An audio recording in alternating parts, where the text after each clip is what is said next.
The dust of the Arizona Territory in the late 1870s was a fine, red powder that settled into the very grain of your soul. It coated the tongue, lined the lungs, and etched premature wrinkles around the eyes of every soul in the town of Dry Willow. Abigail Whitfield tasted it in the water she drew from the well, a persistent grit that was the flavor of life itself. She felt it now, a film on the worn leather of the harness she was mending, her stitches neat and strong.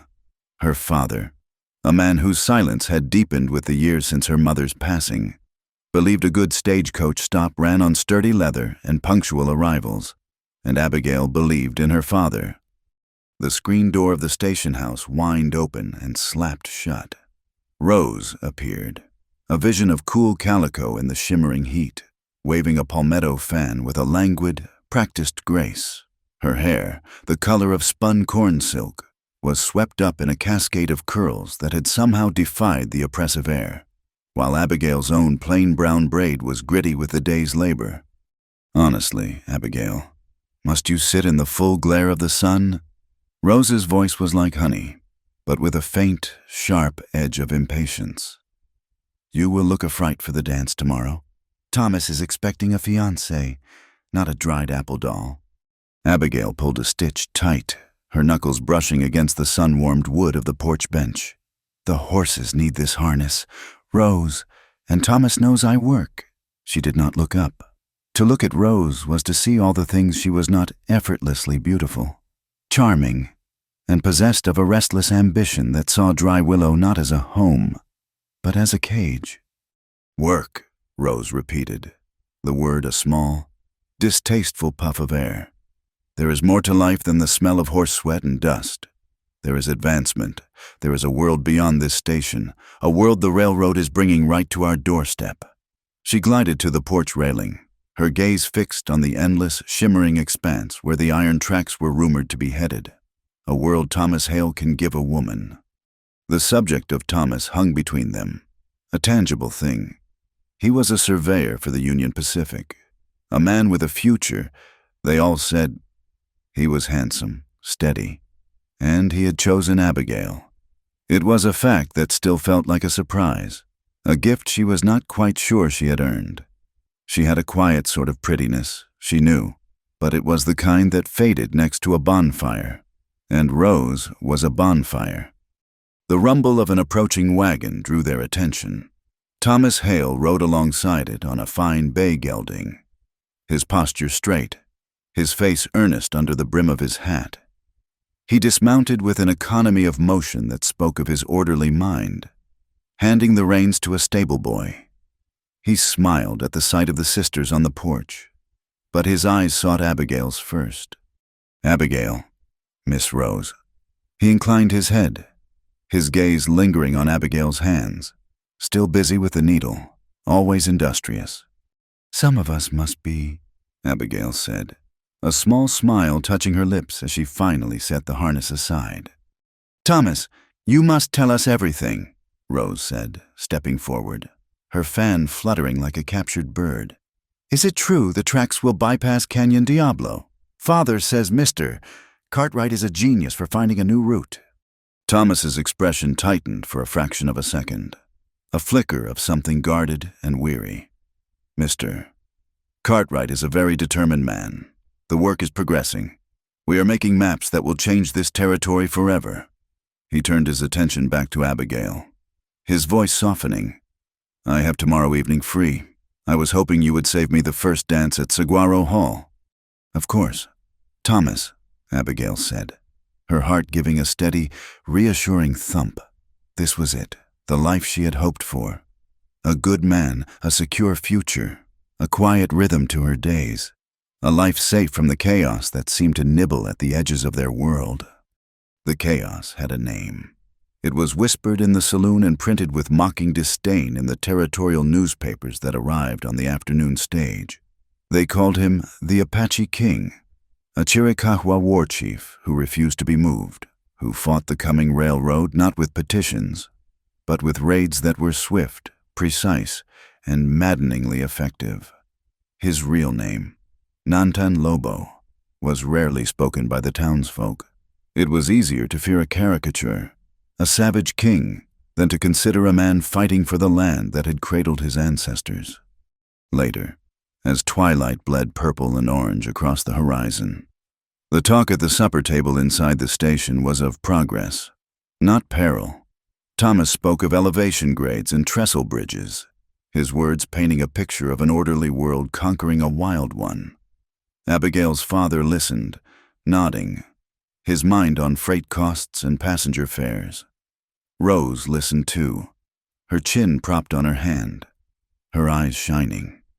She was not seeing trestles and grades, she was seeing cities, drawing rooms, a life stitched from silk instead of canvas. Abigail cleared the plates, moving in the familiar quiet of the lamplit room. She felt a deep, unspoken unease. The talk of progress always seemed to leave something out. The land was not empty. The maps Thomas and his crews were drawing were being laid over older maps, maps held in memory and story, maps of sacred springs and ancient trails.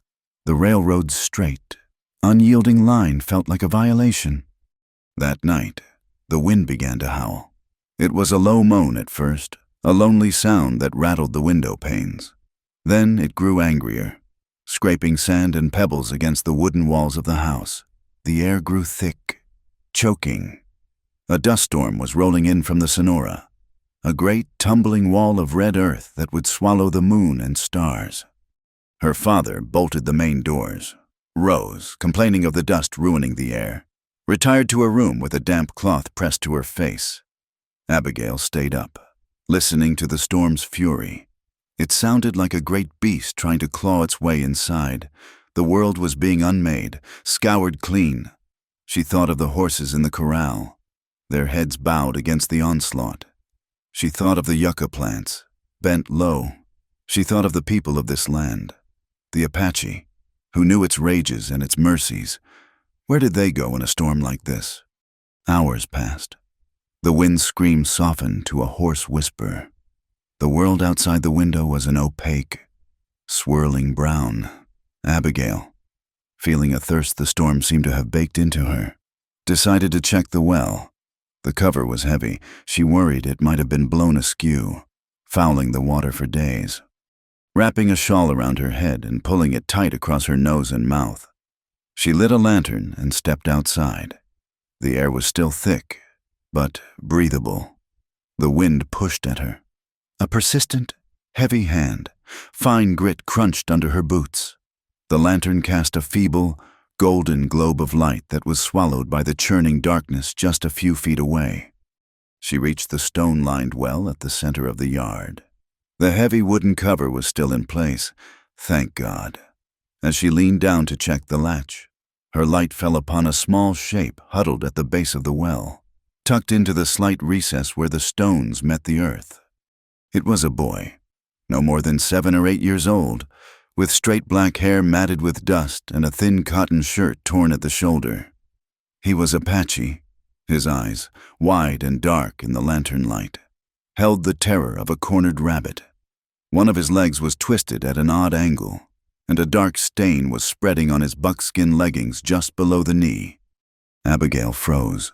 Every story she had ever heard, every casual, cruel remark made in the general store, every fearful whisper, coalesced into a single, cold knot of dread in her stomach. A savage, an enemy, here, in the heart of their compound. Her first instinct was to scream, to run, but the lantern light trembled, and in its unsteady glow, she saw not a threat, but a child alone, hurt and terrified. His small body was trembling, from cold or fear. She could not tell. He watched her, his lips pressed into a thin, silent line, expecting a blow or a shout. Her fear dissolved, replaced by something older and more fundamental. She saw the gash on his leg, a deep, ugly cut oozing blood that looked black in the dim light. He must have been caught in the storm, perhaps stumbled in the disorienting, wind-lashed darkness. Slowly, so as not to startle him further, Abigail knelt. She kept the lantern between them. A small, warm sun. She did not speak. Words would be useless, and her voice might frighten him.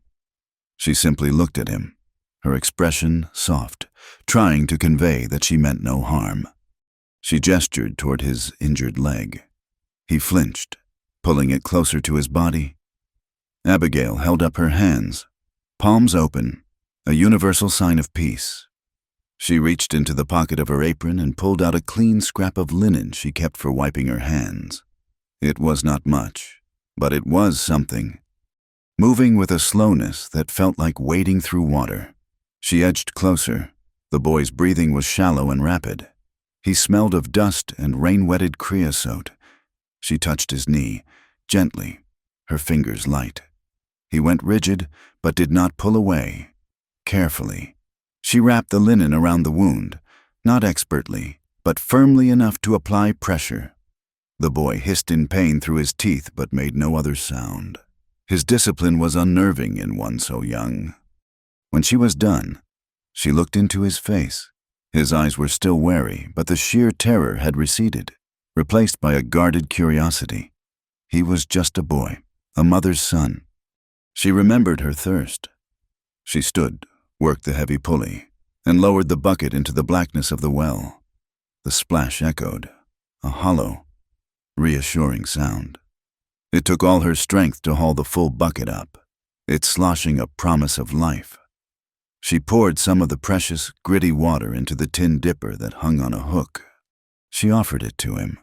He stared at the dipper, then at her face, searching for a trick. She gave a small nod of encouragement. Hesitantly, he reached out a small, dirt-caked hand and took it. He drank greedily, the water spilling down his chin. When he was finished, he held the dipper out to her. He had not taken it. He had accepted alone. He looked at her one last time, a long, unreadable gaze. Then, with a fluid motion that belied his injury, he pushed himself up. He limped heavily, but with a surprising speed, and vanished into the swirling curtain of dust from which he had come. Abigail stood alone by the well, the empty dipper dangling from her hand. The wind was dying. Through a thinning patch of dust, she saw a single, determined star. The quiet life she wanted felt impossibly distant. The storm had passed, but she knew, with a certainty that chilled her to the bone, that it had brought something new into her world, something that could not be mended with a neat stitch or wiped away like dust from a windowsill. Saguaro Hall was a box of golden light and noise thrown against the vast, silent darkness of the desert. Inside, the air was thick with the scent of pine sawdust on the floor, cheap perfume, and the sweat of honest celebration. A trio of fiddlers sawed away at a lively tune, their energy setting the rhythm for the swirl of calico and denim on the dance floor. Abigail felt the vibration through the thin soles of her best shoes. She had spent the afternoon pressing her dress, a simple blue muslin that made her eyes look darker, and her heart beat a hopeful, unsteady rhythm against her ribs. This night felt like a threshold. Thomas held her, his hand resting formally on her waist. He danced with a practiced precision, but his movements were stiff, his smile not quite reaching his eyes. He seemed to be looking over her shoulder, his gaze sweeping the crowded room as if searching for someone or something. "Is something wrong?" Thomas Abigail asked, her voice nearly lost in the music. "You seem distracted." He blinked, his focus returning to her. "Forgive me, Abigail. It has been a long week. Mr. Cartwright demands a great deal. The new survey lines are complicated. But you are pleased with the work." "It is important work," he said, the words sounding rehearsed. "It is the work that builds a future." Whose future? She wondered. A small, disloyal thought that she quickly pushed away. She saw Rose across the room, holding court near the punch bowl. Her sister was radiant in a dress of green silk that must have cost a month's wages from the station. She was surrounded by a circle of admirers, including the portly, beaming figure of Mr. Cartwright himself, the railroad baron. Rose laughed, a bright, musical sound, and her eyes met Abigail's over the rim of her cup. There was a look in them Abigail could not decipher, a mixture of triumph and something else, something sharp and brittle like glass. The fiddles slid to the final, whining note of the song. As the dancers broke apart, applauding, Mr. Cartwright stepped onto the small, raised platform, holding up a beefy hand for silence. The room quieted, a wave of anticipation rippling through the crowd. Friends, neighbors. Cartwright's voice boomed, filling the hall. Thank you for joining us to celebrate the promise of prosperity. The Union Pacific is more than just iron rails and wooden ties. It is a river of progress, and it is flowing right here to Dry Willow. A smattering of polite applause followed. Cartwright beamed. This great enterprise is not built by one man, but by the vision and hard work of many, men like our own town council, and young men of talent and ambition, men like Mr. Thomas Hale. A spotlight of attention fell on Thomas, who stood frozen for a beat beside Abigail. He looked pale in the lantern light. He gave Abigail's hand a quick, clammy squeeze before letting it go. He walked toward the platform as if wading through thick mud. "Come up, my boy, come up," Cartwright beckoned. Abigail watched, her brow furrowed in confusion. Why was Thomas being honored this way? It felt staged, theatrical. Then she saw Rose detach herself from the crowd, her green silk dress whispering against the floorboards as she moved not toward the edge of the room, but toward the platform, toward Thomas. She ascended the 2 small steps with the grace of a queen mounting a throne. Cartwright put a hand on Thomas's shoulder and another on Rose's.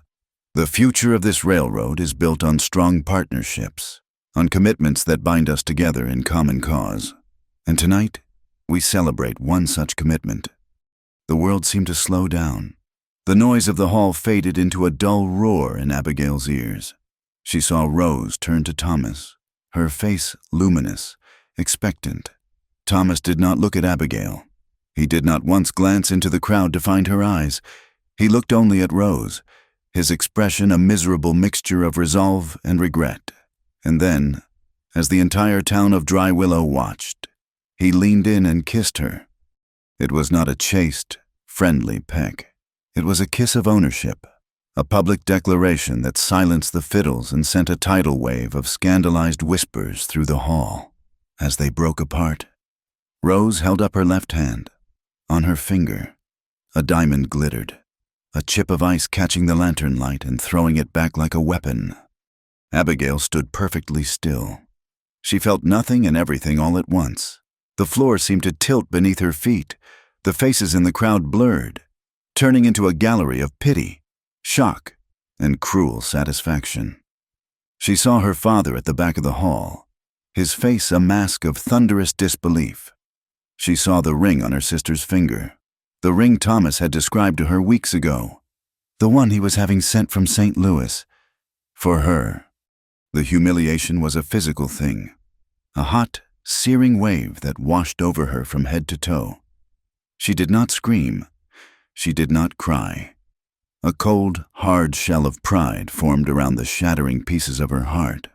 She turned, her back straight, and walked toward the door. Every step was an effort of will. She could feel the stares of the entire town on her back, 100 tiny needles piercing her skin. She pushed the door open and stepped out into the night. The cool air was a slap in the face, a welcome shock that cleared her head. The music started up again inside, a jarringly cheerful sound, as if the world had already moved on, leaving her behind in the darkness. She did not run. She walked down the main street of Dry Willow, her footsteps the only sound besides the distant, mocking music, and the frantic pounding of her own blood in her ears. She was not going home. She could not face her father, or the empty room that sat next to her sisters. She just walked, heading out toward the vast, empty plain that surrounded the town, a place as empty as she felt. The street was dark, lit only by the faint starlight and the yellow squares of light from the saloon. As she passed its swinging doors, a burst of loud laughter and curses spilled out into the night, followed by 3 men. They were freight haulers. by the look of their dusty clothes and swaggering gaits. They smelled of cheap whiskey and unwashed bodies. They saw her, a lone woman on a dark street, and their path swerved to intercept hers. "Well now, what have we here?" the largest of the men slurred, stepping in front of her. "A pretty little thing, all alone." Abigail tried to step around him, her heart beginning to hammer against her ribs with a new, sharper fear. "Excuse me." "Not so fast," another one said, moving to block her other side. "The party's just getting started. Why don't you have a drink with us?" "No, thank you," Abigail said, her voice tight and cold. "Let me pass." The first man laughed, a low, ugly sound. He reached out a grimy hand to touch her arm. "Don't be shy." She flinched back, stumbling away from his touch, her retreat cut off by the third man behind her. They had her boxed in. The street was empty. The whole town was at the dance, celebrating her ruin. There was no one to help. A raw, primal panic began to bubble up in her throat. Suddenly, a voice spoke from the deep shadows of the alley between the saloon and the blacksmith's shop. The voice was low, calm, and carried an authority that cut through the drunken haze. "That is enough." The three men turned, startled. A figure detached itself from the darkness. He was tall and lean, dressed in simple buckskin leggings and a plain cotton shirt. His black hair was held back from his face by a simple band, and his features were sharp, angular, as if carved from the rock of the surrounding mesas. He was Apache. But more than that, Abigail recognized him from the wanted posters, from the fearful descriptions in the newspapers. It was Nantan Lobo. The freight haulers stared, their drunken bravado evaporating. They were 3-1, and they were armed. The Apache chief was not, but no weapon was needed. His presence was a weapon in itself. His eyes, dark and piercing, moved over the three men with a look of utter contempt. "She wishes to leave," he said, his English precise, with only a trace of an accent. "You will let her." The big man puffed out his chest. "This ain't none of your concern. Chief, go back to your reservation." Nantan Lobo took one unhurried step forward into a patch of moonlight. His face was calm, but his eyes were not. "This land," he said softly, yet his voice carried clearly in the still night air, "is my concern. The people on it are my concern, especially cowards who hunt in packs." He did not raise his voice. He did not make a threatening move.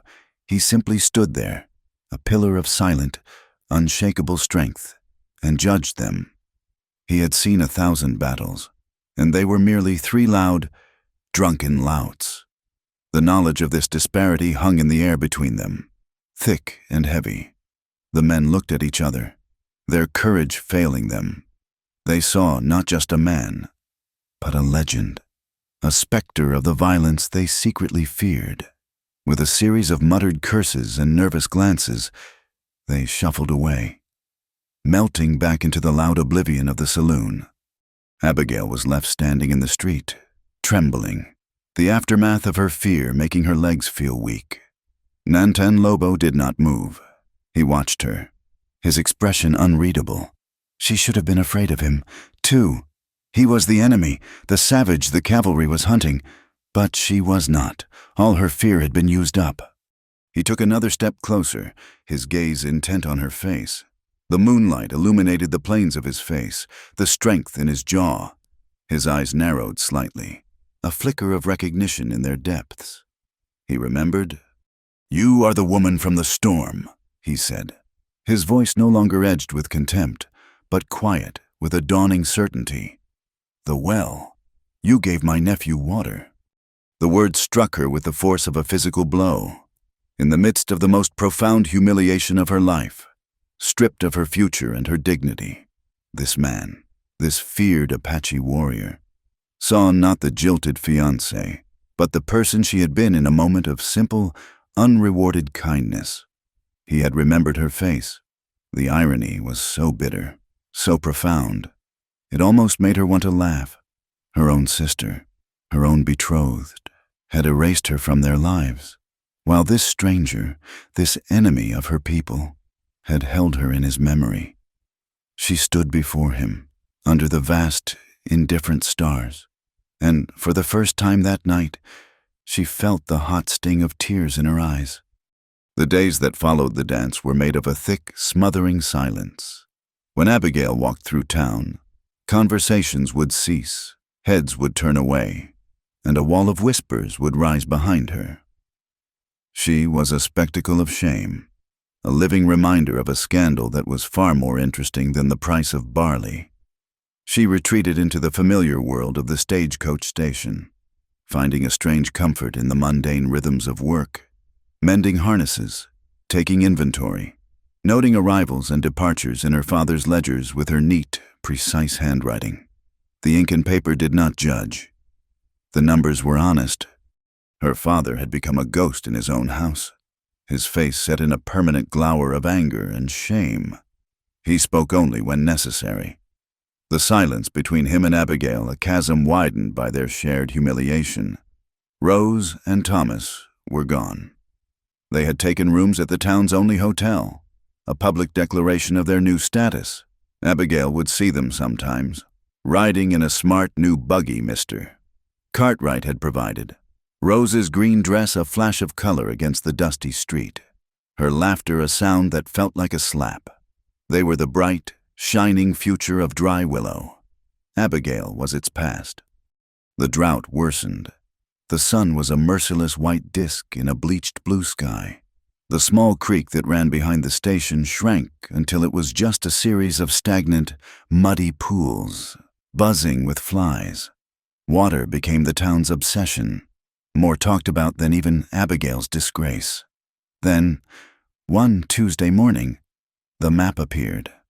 It was nailed to the public notice board outside the land office, a crisp, new document drawn in stark black ink on expensive paper, a bright red wax seal, stamped with the Union Pacific emblem, gleamed like a drop of blood in the morning sun. A crowd gathered around it, murmuring, pointing. Abigail, on an errand to the general store, stopped at the edge of the group. Her curiosity piqued. The map showed the new, revised route for the railroad, along with a grid of redrawn property lines. It was titled, in bold, officious letters, Territorial Land Reclamation Act, Survey and Allotment. She saw Thomas's signature at the bottom, a confident, masculine scrawl next to the imposing stamp of Mr. Cartwright. The lines on the map were clean, logical, and utterly brutal. They sliced through the landscape, ignoring the old trails, the gentle curves of the land, and they cut off the headwaters of Tuiche, the sacred spring the Apache relied on, rerouting the water rights to a parcel of land now owned by the railroad. It was a death sentence delivered by a surveyor's pen. "It is for the best," a man in a shopkeeper's apron said loudly. "For the benefit of the crowd, progress requires firm decisions." That spring was just a trickle anyway. And a den of savages. Another added, "Cartwright is cleaning up the territory." Abigail felt a cold sickness in her stomach. She looked at the signature again. Thomas Hale. He had known what this meant. He had taken a pen and, with a few strokes, had condemned a people to thirst. And Rose, she knew, would be at his side, smiling, telling everyone how this bold new plan would bring prosperity to them all, a prosperity built on a stolen spring. That evening, the sickness turned to fear. She found her father in the office, a bottle of whiskey on the desk beside him, staring at an official-looking letter.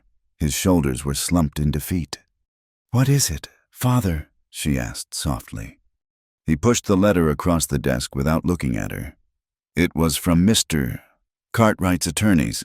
It was an offer to purchase the Whitfield stagecoach station and all its assets, including its long-held water rights from the deep well. The price was insultingly low. The final paragraph was not an offer, but a threat, veiled in legal language. It spoke of the railroad's imminent domain and the inconvenience of protracted legal disputes. They were being squeezed out. "He wants the well," Abigail said, her voice barely a whisper. "With two each gone, Our well will be the only reliable water source for miles." Her father finally looked up, his eyes bloodshot and weary. "There is no fighting it, girl. Cartwright owns the telegraph office, the newspaper, the judge. He owns Thomas Hale, and he owns your sister. He will get what he wants." "No," Abigail said, a spark of defiance flaring in the cold emptiness of her chest. "This station was Mother's pride. It is our home. We will not let him steal it." For the next week, Abigail worked with a quiet, desperate fury. By day, she ran the station. By night, she lit a lamp in the office and opened the ledgers. They went back 20 years. Every contract, every receipt, every deed. She read until her eyes burned and the numbers swam before her. She was looking for an anchor, a legal fact that Cartwright's lawyers could not dismiss. She found records of the well being dug, contracts with the United States Army for supplying cavalry patrols with water, a territorial charter granting her grandfather the land and its resources in perpetuity. It was a flimsy shield against a battering ram, but it was all she had. One night, when the moon was a perfect silver dollar in a black velvet sky, she felt a desperate need for air. The office felt like a tomb. She walked out past the corral, past the last of the town's lights, toward a small, rocky outcrop that overlooked the dry creek bed. The air was cool and smelled of dust and sage. She was not alone. A figure stepped out from the shadow of a tall boulder, moving with a silence that was more a part of the night than a disturbance of it. It was Nantan Lobo. Her heart leapt into her throat, but the fear was fleeting, replaced by a strange sense of inevitability. He stopped a few paces from her, his face half in shadow, half in moonlight. He was not a fearsome warrior king, but a man, his expression grave. He held out his hand. Lying on his palm was a small object. It was a single, perfect eagle feather, its tip wrapped in blue thread and attached to a small leather thong. "My nephew asked me to give this to you," he said. His voice was the sound of gravel in a slow-moving stream. "He is the son of my sister. You saved the life of my family. There is no payment for this, but there must be thanks." Abigail looked at the feather, then at his face. "He is well. His leg is healing. He is a strong boy." He paused. "You are the talk of the town, the woman whose sister stole her future. But my nephew does not see that. He sees the woman who gave him water when he was hurt and afraid." She reached out and took the feather. The delicate fibers felt impossibly soft against her calloused fingers. "Thank you." She did not know what else to say. "The map," he said, his voice hardening.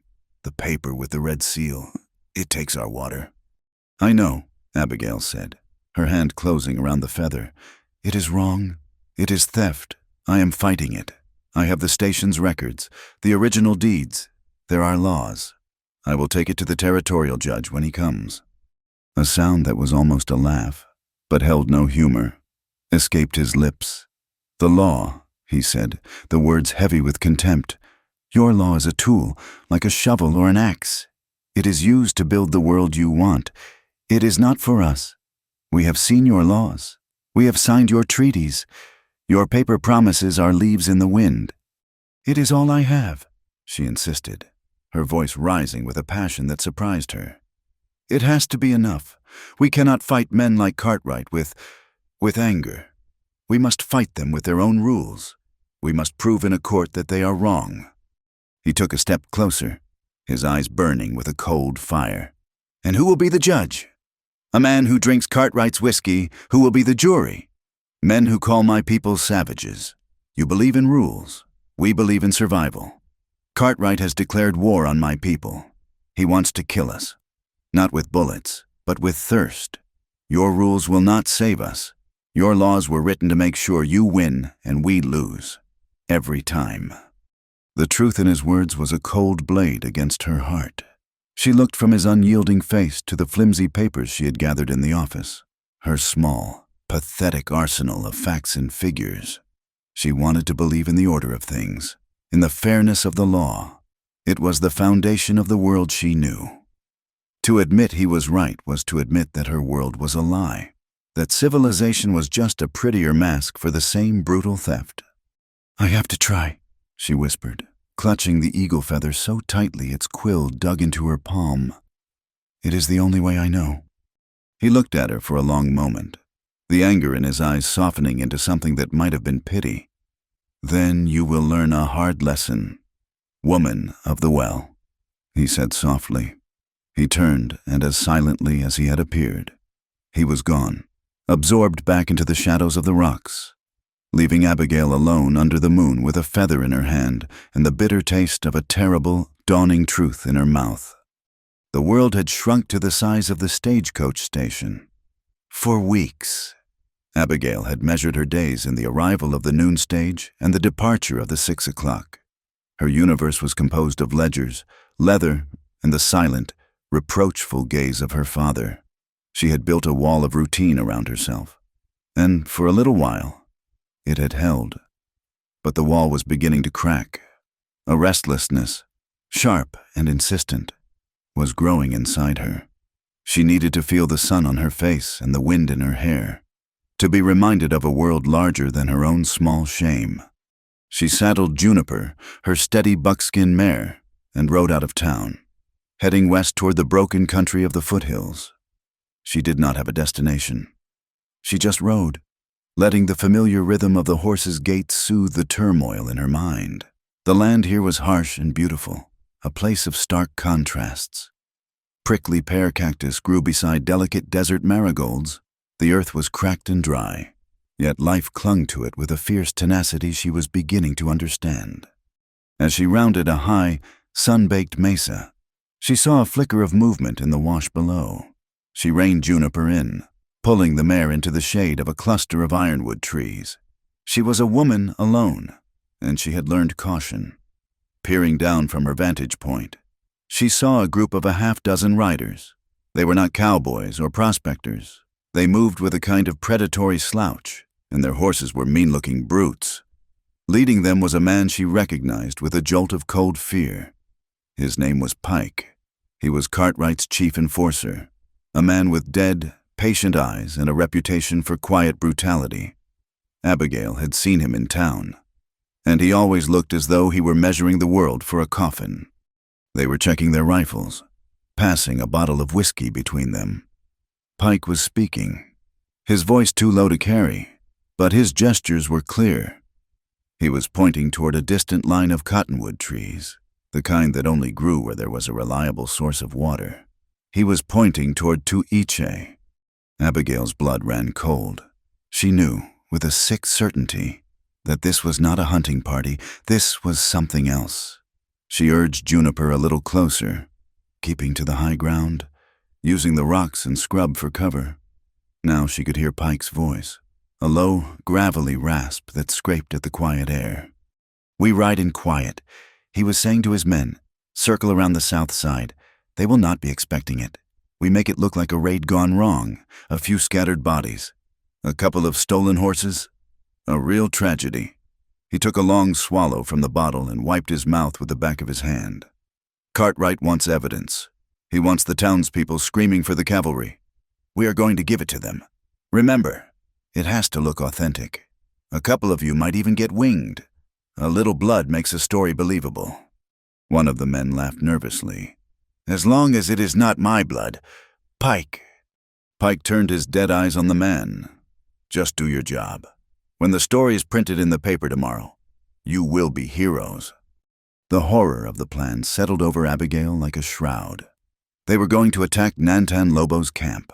They were going to create a fiction of an Apache raid to justify stealing their land and water. The map, the legal threats. It was all just a civilized prelude to this. To murder. Nantan Lobo's words came back to her, stark and true. Your laws were written to make sure you win. She did not think. She did not weigh the consequences. She saw only the image of the small boy by the well, his eyes wide with terror. She saw Nantan Lobo's face in the moonlight, a face full of a weary, ancient grief. She pulled Juniper's head around and dug her heels into the mare's sides, not back toward the safety of Dry Willow, but north, toward the cottonwoods, toward the camp she knew she had to warn. The ride was a frantic, desperate prayer. The wind tore at her hair, whipping it loose from its pins. Branches of mesquite and catclaw acacia scraped at her arms and legs, tearing at her riding skirt. She pushed Juniper harder than she ever had before, the mare's powerful lungs working like bellows, her hooves pounding a frantic rhythm against the hard, unforgiving earth. She was no longer Abigail Whitfield, the disgraced daughter of the station master. She was a messenger, a warning, and every beat of her heart was a second stolen from the men who rode behind her. She saw the camp ahead, a collection of simple wickiups nestled in the shade of the trees. A thin tendril of smoke rose from a central fire. She did not slow down. She rode straight in, shouting as she came. "They are coming! Riders are coming!" Her arrival sent a shockwave of alarm through the camp. Women grabbed their children. An old man reached for a long bough. Then Nantan Lobo emerged from the largest of the shelters. He saw her, his eyes widening in disbelief, recognizing the wild-eyed woman on the lathered horse. "Pike!" she gasped, sliding from the saddle, her legs unsteady. "Cartwright's man. They are coming to attack, to make it look like a raid. They are planning to kill your people to create a story." He did not question her. He did not waste a moment on surprise. He saw the truth in her terror, in the bloody scratches on her face and arms. A series of sharp commands in his own language cut through the air. The camp moved with a disciplined, practiced speed. It was an organism that knew how to flee, how to survive. Women gathered children and small bundles of food and water. There was no panic, only a grim, urgent purpose. "We cannot fight them here," he said to her, his hand briefly touching her shoulder. A gesture of acknowledgement, of thanks. "They are too many, and we have our families. We must go to the high country, through Diablo Canyon." As if summoned by his words, the sky to the west began to darken, the blue leaching away to a bruised purple. The wind picked up, carrying a strange, metallic smell. A dust storm was coming, another one, but this one felt different, angrier. "We must go now," he said. They moved out, a small, desperate procession. Abigail, her horse now part of their small herd, walked alongside a woman carrying a baby on a cradleboard. The Apache moved with a speed and silence that amazed her, their moccasined feet seeming to float over the rocky ground. Nantan Lobo was everywhere, guiding them, his presence a calm, reassuring center in the growing storm. The wind began to shriek, and the world dissolved into a swirling, choking chaos of red dust. Visibility dropped to a few feet. The sun was gone, blotted out. They were moving through a howling, abrasive twilight. Abigail pulled her shawl over her nose and mouth, tasting the grit on her teeth. She held onto the arm of the woman next to her, a human chain against the storm's fury. They reached the mouth of Diablo Canyon, a narrow slash in the earth, its walls rising up like jagged teeth on either side. It was their only path to safety. As they entered its relative shelter, the roar of the wind was muffled, but a new, more terrifying sound reached them. A low rumble, a deep, guttural growl that seemed to come from the very bones of the earth. Abigail looked at Nantan Lobo, her eyes wide with question. His face was grim. He pointed up, at the dark, churning clouds that were now visible above the canyon walls. "Rain," he said, the single word heavy with dread. "In the high country, the wash will run." A flash flood. The thought was paralyzing. The dry, sandy floor of the canyon could become a raging river in minutes. There was no escape. The walls were too steep to climb. They were caught in a trap. The first trickle of water appeared, a muddy, snaking line in the sand. Then another, and another. The rumble grew louder. The ground beneath their feet began to tremble. They hurried, half running now, stumbling over the loose rocks. The water was at their ankles, then their knees, a cold, powerful current that tugged at their legs, trying to pull them down. The front of the flood hit them not as a wave, but as a sudden, violent rise in the water level. A roaring brown tongue of water, filled with debris, branches, and uprooted bushes, surged down the narrow throat of the canyon. A woman screamed. A small boy, no older than 5, lost his footing. It was the nephew, the boy from the well. He was swept away, his small body tumbling in the churning, muddy water. His mother cried out, a sound of pure anguish, but she could not reach him. He was being carried downstream, toward a place where the canyon narrowed and the water would become a murderous torrent. Abigail did not hesitate. The boy's face, wide with terror, was imprinted on her mind. A mother's cry tore from a throat that was not a mother's. She threw herself into the current, the force of it taking her breath away. She was a strong swimmer, but this was not water. It was moving earth. She fought the current, her arms pumping, her legs kicking, her eyes fixed on the boy's small head. She reached him, her fingers closing around the thin cotton of his shirt. She pulled him to her, holding his head above the water. He was choking, sputtering, but alive. Now the current had them both, slamming them against the canyon wall, scraping them over submerged rocks. She could not fight it. She could only hold on. Suddenly, something snaked through the air and slapped the water beside her. A rope. She looked up. Nantan Lobo stood on a narrow ledge of rock just a few feet above the floodwaters, braced against the canyon wall, the end of a long, braided leather rope in his hands. He had anchored the other end to a sturdy outcrop of rock. "Grab it!" he yelled over the roar of the water. With her last ounce of strength, Abigail grabbed the rope. It was a lifeline, a tangible thread connecting her to safety. The current pulled at her, trying to rip her away. But she held on, her knuckles white. She wrapped the rope around her arm, holding the boy tight with the other. Slowly, hand over hand, Nantan Lobo began to pull them in. It was a titanic struggle, the weight of 2 people plus the relentless, monstrous power of the flood. His muscles corded in his arms and back. His face was a mask of concentration, his jaw set, his eyes fixed on her. He was pulling their very lives out of the raging water. He drew them in, foot by foot, until they reached the small ledge.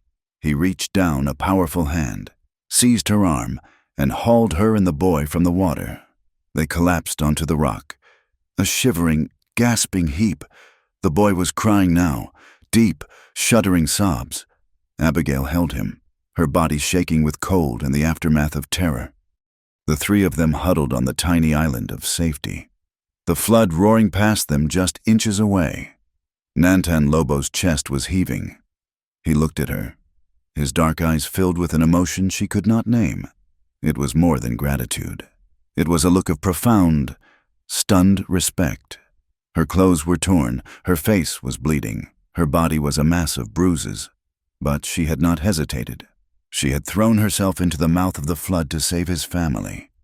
The rope, still tied to the rock, lay coiled between them.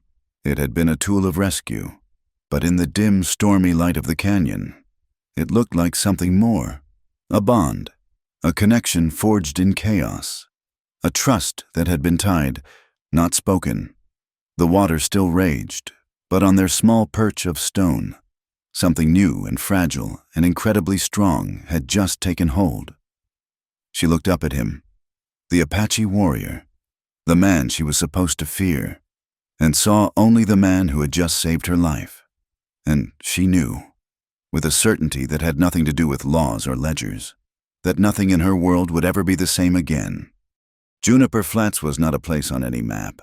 It was a temporary sanctuary, a wide, wind-swept mesa dotted with the gnarled, ancient forms of juniper trees. It offered a commanding view of the surrounding territory, a place where no one could approach unseen, but it was exposed, a perch of bare rock and thin soil under an enormous, indifferent sky. For 3 days, it had been home. Abigail's body ached with a constellation of bruises that mapped her journey through the flood. Her torn dress had been replaced with a simple buckskin tunic and leggings given to her by the boy's mother, a woman named Tiana.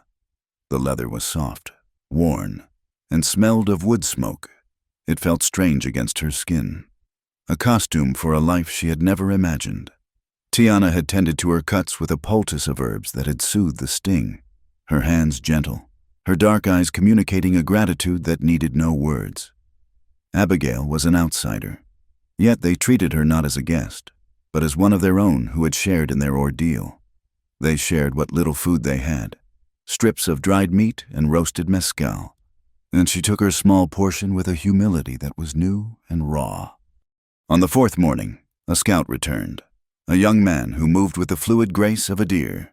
He spoke to Nantan Lobo in low, urgent tones.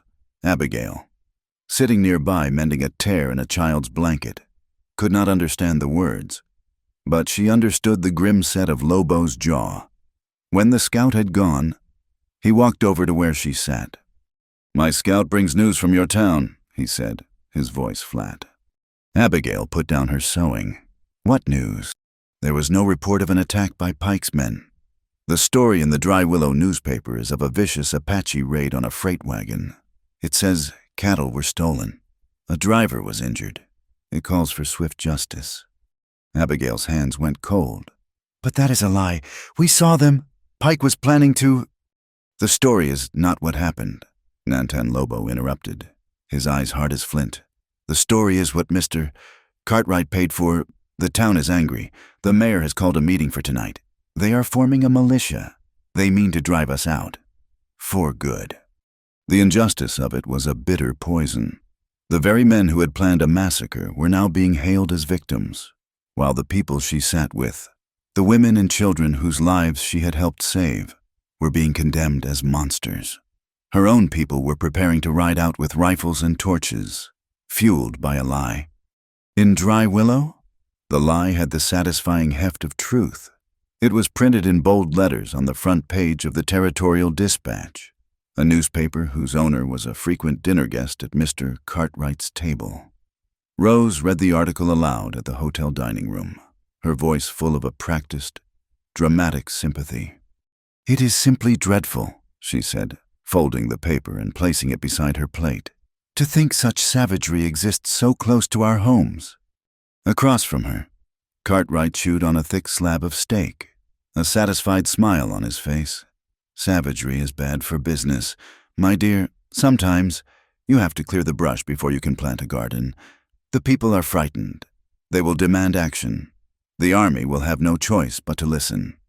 Thomas sat beside Rose, pushing a piece of egg around his plate. He had not said a word. He looked pale, his eyes ringed with shadows. "Pike's plan failed," he said quietly, not looking at Cartwright. Abigail was there. She warned them. Cartwright's fork clattered onto his plate. His smile vanished. "Pike is an idiot, but even an idiot can be useful. We did not get the bodies we wanted, but we got the story, and the story is what matters.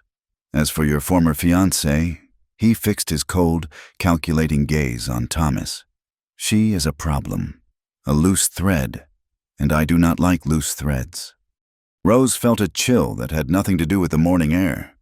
She looked at Cartwright, truly looked at him, and saw past the bluff, hardy businessman to the cold, ruthless core beneath. She had sought this world of power and influence, had traded her sister's happiness for a seat at this table. But she had imagined it would be a world of elegant dinners and political maneuvering, not one of hired guns and cold-blooded plots. She saw Pike enter the dining room and approach their table, his hat in his hand, a smug look on his face. She felt a wave of revulsion. This was the world she had chosen. These were the men she had bound herself to. The fine silk of her dress suddenly felt like a cage. That night at Juniper Flats, the air grew cold quickly. The stars were brilliant, scattered across the blackness like diamond dust. Abigail took the second watch with Nantan Lobo. The others were asleep, huddled in their blankets near the low-burning fires. A coyote yipped in the distance, its lonely cry answered by another, a mournful, wild sound that was the true voice of this land. They sat in silence for a long time, watching the fire, the small circle of its light a fragile bastion against the immense darkness. The smoke rose in a straight, thin column, a prayer to the silent stars. "You are quiet tonight," Nantan Lobo said, his voice a low rumble. I was thinking about the town, Abigail admitted. About the people I have known my whole life. Getting ready to ride out here with rifles? Believing a lie. They believe what is easy. He said, it is easier to hate a stranger than to question a man who buys you a drink at the saloon. He poked the fire with a stick, sending a shower of sparks into the air. They are afraid, and a frightened man is a dangerous animal. Are you not afraid? She asked, looking at his calm profile in the firelight. He was quiet for a moment. I am afraid for my people, for the children, for our way of life, which is drying up like a creek in a long drought. He turned his head and looked at her, his gaze direct and searching. But for myself, death comes to all men. To die defending your family is not a thing to fear. He looked back at the flames. There are worse things than death. To live without honor, to see your children grow up in a world that has no place for them, to lose the one person who is the heart of your own world. The words hung in the quiet air between them. They were spoken with a finality that made Abigail's own heartache feel shallow and new. You lost someone, she said, the words a statement, not a question. He nodded slowly, his eyes fixed on the dancing flames as if seeing a memory there. My wife. Her name was Anawa. It means morning star. She was like the sun coming up over the mountains. She made everything warm. He paused, and the silence was filled with the crackle of the fire and the distant cry of the coyotes. It was 5 winters ago. A survey party came through, much like Mr. Hale's. They brought a sickness with them, measles. Our children had never known it. Our healers had no medicine for it. It swept through our village like a fire. We lost many, and I lost her. He spoke without bitterness, with a deep, profound sorrow that was an old, familiar companion. She died in my arms. She was burning with fever, but her hand was so cold, he fell silent. Abigail felt her own throat tighten with a grief that was not her own, but that she understood in the deepest part of her being. She saw now that the hardness in him was not cruelty, but a shield built around a great and terrible loss. All her life she had seen the Apache as a faceless threat, a wild, dangerous other.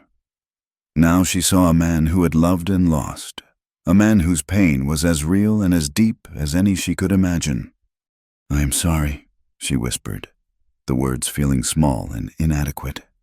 He looked at her, and his eyes were not the eyes of a warrior, but of a man who was tired of fighting. Your sorrow is a kind one, he said, but it cannot bring her back. The shared vulnerability of the moment, the quiet confession in the heart of the dark, unwound something tight and painful in Abigail's own chest. I think I know what you mean, she said, her voice quiet, about being afraid of things worse than death.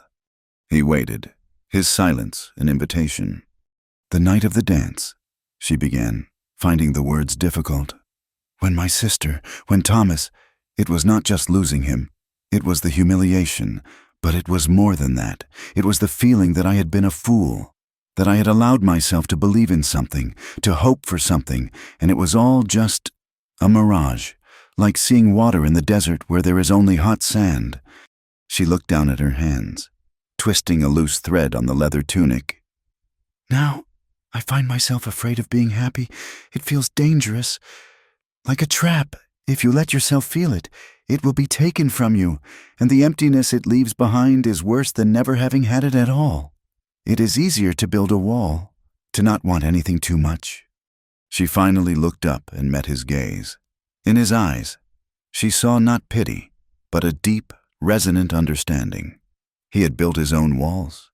They were sitting together in the ruins of their own happiness, 2 people from different worlds, united by the common language of loss. The fire crackled, a small, defiant sound in the vast quiet. The circle of its light seemed to warm them. The smoke rose, a fragile thread connecting their small, lonely patch of earth to the endless, starry sky. For the first time since she had walked out of Saguaro Hall, Abigail did not feel alone in her pain. The coyote called again, closer this time. A sharp, urgent warning of the dangers that circled them in the dark. But inside their small ring of firelight, a quiet, unspoken treaty had been signed.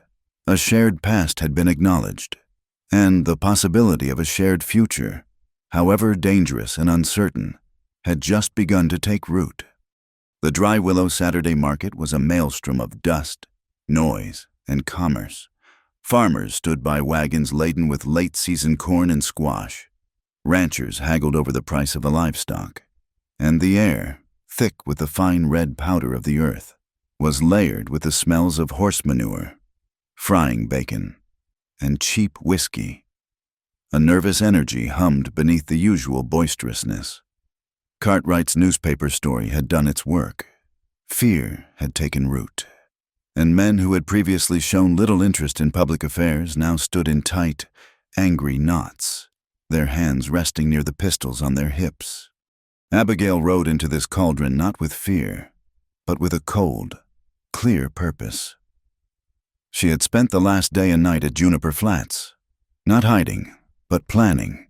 She and Nantan Lobo had spoken, not of feelings, but of strategy. She had argued, with a conviction that surprised even herself, that the lie had to be confronted where it was born, in the open, in front of the very people it was designed to manipulate. He had watched her, his expression unreadable, and had finally given a single, sharp nod. He and a few of his men would be nearby, unseen, watching, not to intervene, but to witness. She dismounted in front of the general store, looping Juniper's reins around the hitching post. She carried a leather satchel, and inside it, wrapped in oilcloth, were her father's oldest ledgers and the original territorial land grant for the station. They were her only weapons. She saw them near the center of the market square, a small island of power in the swirling tide of people. Cartwright, looking every inch the benevolent patriarch in a fine wool coat despite the heat. Thomas, looking pale and uncomfortable. And Rose. Her sister was a vision in a dress of costly blue velvet, a color that seemed to suck the light out of the dusty air. She held a parasol to protect her complexion, a perfect porcelain doll in the heart of the grit and turmoil. They were laughing with the mayor, a portrait of confident prosperity. Abigail walked toward them. Her boots made no sound in the thick dust. As she drew closer, the small group fell silent, noticing her approach. The mayor excused himself with a nervous cough. Cartwright's smile became a thin, hard line. Thomas refused to meet her eyes. Only Rose held her gaze, her expression a mixture of defiance and a flicker of something else, something uncertain. "Good morning, Mr. Cartwright, Thomas, Rose." Abigail's voice was steady, calm, and it carried in the small pocket of silence that had formed around them. "Abigail," Rose said, her tone sharp with warning. "This is hardly the time or place." "This is the only place," Abigail replied, her eyes moving to Thomas. She opened her satchel and drew out one of the heavy, leather-bound ledgers. "Thomas, your signature is on the new reclamation map. The one that claims the land around Tuiiche belongs to the railroad." Thomas flinched as if she had struck him. "That is official business, Abigail. It is a legal survey." "Is it?" Abigail's voice rose, drawing the attention of those nearby. "Because I have here the original territorial charter from 1856, granting the Whitfield Station permanent water rights to its well, and I have 20 years of contracts with the United States Army, documenting those rights. Your map is not a survey. Thomas, it is a forgery. It is an instrument of theft, designed to steal water from my family, and to justify driving the Apache from the only water they have left." A gasp went through the small crowd that was now gathering. This was more than a jilted lover's complaint. This was an accusation of a crime, spoken clearly in the public square. Thomas's face was ashen. He looked helplessly at Cartwright, then at Rose. "You do not understand," he stammered. "It is progress. The lines had to be redrawn for the good of the territory." Rose stepped forward, placing herself between Abigail and Thomas. "My sister is overwrought," she announced to the onlookers. her voice ringing with false sympathy. She has been through a great deal. She is confused. This is a personal matter that she is turning into a public spectacle. Is the truth a spectacle? Rose Abigail asked, her voice quiet but piercing. Is a man's signature on a lie a personal matter? For a second. Just a second. Rose's perfect composure cracked. Abigail saw it in her eyes. A flash of doubt. A shadow of the girl who had once known the difference between right and wrong. But then the mask snapped back into place. The life she had bought for herself was at stake. You should go home. Abigail, she said, her voice like ice, before you embarrass yourself further.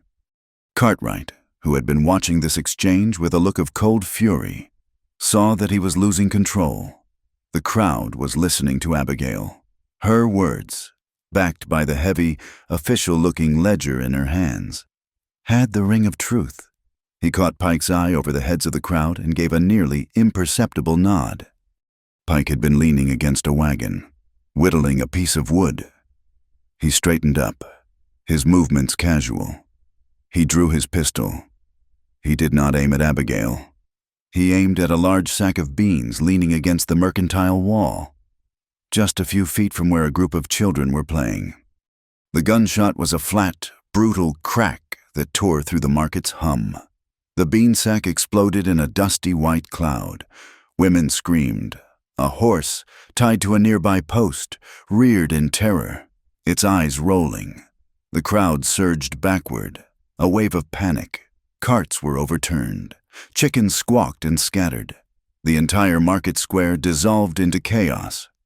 In the confusion, two small children, a brother and sister, were knocked to the ground. They lay directly in the path of the terrified, rearing horse. Their mother, trapped in the crush of people, screamed their names, a sound of pure horror. Before anyone could move, a figure burst from the alley beside the blacksmith's shop. It was Nantan Lobo. He moved with a speed that seemed to defy the laws of nature. He was not armed for a fight. He was a phantom, a blur of buckskin and motion. He ignored the panicked crowd, his eyes fixed only on the children. In two long strides, he was there, scooping the little girl into one arm and pushing the boy behind him, shielding them with his body as the horse's hooves came crashing down. One of the hooves struck a glancing blow against his left arm. At the same time, the horse's flailing knocked over a stack of wooden crates, and a sharp, splintered piece of wood flew through the air, embedding itself in his shoulder. He did not cry out. He did not even flinch.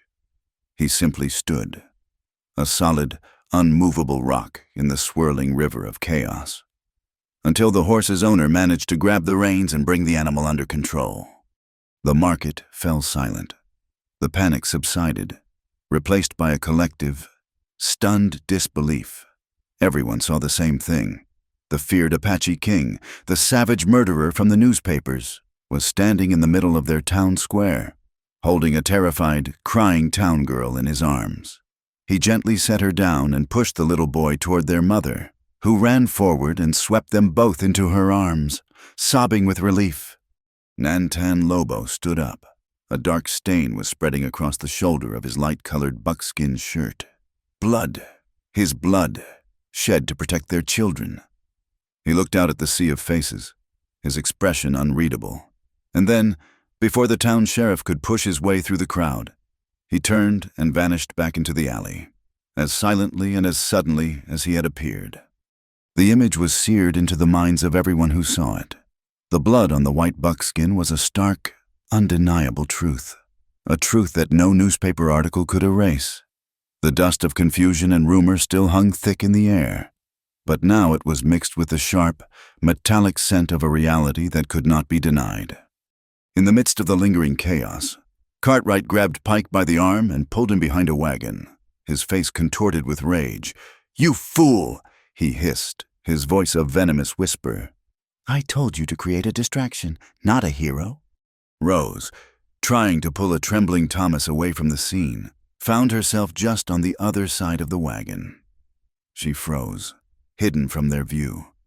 "He is a problem," Cartwright snarled, his voice dropping even lower, becoming a blade of ice. But she is the real problem. The sister. She will not stop. This display today proves it. He looked at Pike, and his eyes were as empty and as cold as a winter sky. Find her, when she is alone. I do not care how you do it, but I want her silenced. For good. Do you understand me? No more warning and... The word struck Rose with the force of a physical blow. Silenced. For good. This was not about business anymore. This was not about progress or politics. This was a death sentence. A death sentence for her sister, signed by the man whose favor she had courted, whose power she had admired. The beautiful world she had built for herself was a lie. A thin, glittering facade over a pit of casual, murderous greed. The velvet of her dress felt like it was choking her. Her ambition, her dreams of a life of ease and influence, all of it turned to ash in her mouth. All she could see was Abigail's face, earnest and defiant, standing up for what was right. Abigail, whom she had betrayed. Abigail, who was now marked for death because of the world Rose had chosen. A few hours later, as twilight settled over the shaken town, Abigail sat in the station office, the ledgers open before her, the events of the day replayed in her mind, a chaotic jumble of images. Thomas's cowardice, Rose's brittle defense, the gunshot, and Nantan Lobo, standing with blood on his shirt, a protector of children. A knock came at the door. It was a young boy from town, one she recognized from the mercantile. He held out a small, folded piece of paper. "A lady at the hotel gave me a nickel to bring this to you," he said, avoiding her eyes. Abigail took the note. She unfolded it. The handwriting was her sister's, a familiar, elegant script. But it was shaky, hurried. The message was short. The words stark against the paper. "Meet me, midnight, the old cottonwood by the dry creek. Come alone. It is a matter of life and death. Your life." The ancient cottonwood stood as a black silhouette against a sky bruised with the last vestiges of twilight. The air was still and cool. Abigail approached the meeting place with her heart hammering a frantic rhythm against her ribs. Rose's note, a desperate scrawl so unlike her sister's usual elegant script, was clutched in her hand. A matter of life and death. Your life. The words echoed in her mind, a drumbeat of dread. She saw a figure step out from behind the massive trunk of the tree. It was Rose, but not the radiant, confident woman from the market square. In the dim light, her sister looked small, haunted. The fine velvet dress was rumpled, and she had no parasol, no gloves, no armor of affectation. She was just Rose, her face pale with a fear that was genuine and raw. "Thank God you came," Rose whispered, her voice trembling. She grabbed Abigail's arm, her grip surprisingly strong. "You cannot stay here. You cannot be in Dry Willow." "Rose, what is it? What happened after I left the market?"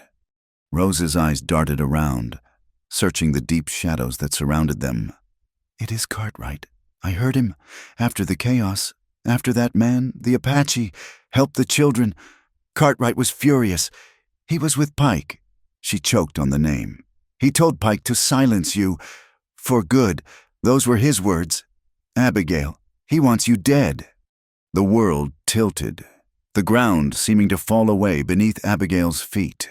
It was one thing to know a man was ruthless, another to hear a death sentence pronounced from her own sister's lips. "He knows you have the ledgers," Rose continued, her words tumbling out in a rush. "He knows you will not stop. You are a threat to everything he is building. To him, you are not a person. You are just a loose thread." Suddenly, the snap of a twig broke the night silence. It came from the direction of the creek bed, a sharp, deliberate sound. Rose gasped, her eyes wide with terror. "They followed me," she breathed. "Or they were waiting for you."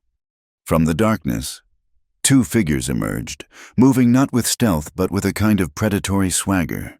It was Pike and one of his men. Pike held a pistol, and the moonlight glinted on the long, polished barrel. "Well, now," Pike's voice was a low, conversational drawl that was more chilling than any shout. A little family reunion. How touching. He took a step forward. Rose pushed Abigail behind her. A protective gesture so instinctive and fierce it stunned them both. "Leave her alone," Rose said, her voice shaking but defiant. Pike chuckled. A dry, rasping sound. "Mr. Cartwright is a man who likes his business tidy. Your sister is making things untidy." He raised the pistol. The small, dark hole of the barrel seemed to swallow all the light in the world. Time stretched, becoming thick and slow. Abigail's mind was a blank slate of terror. And then the night exploded. A third figure erupted from the shadows behind Pike, moving with a silent, devastating speed. It was Nantan Lobo. He did not make a sound. One arm wrapped around Pike's throat, cutting off his air. His other hand seized the gun wrist, twisting it with a brutal, bone-grinding force. The pistol clattered to the ground. Pike's man, startled, fumbled for his own weapon, but another of Lobo's warriors materialized from the darkness, and a knife blade pressed against his throat. A silent, final argument. "Go!" Nantan Lobo's voice was a low command in Abigail's ear.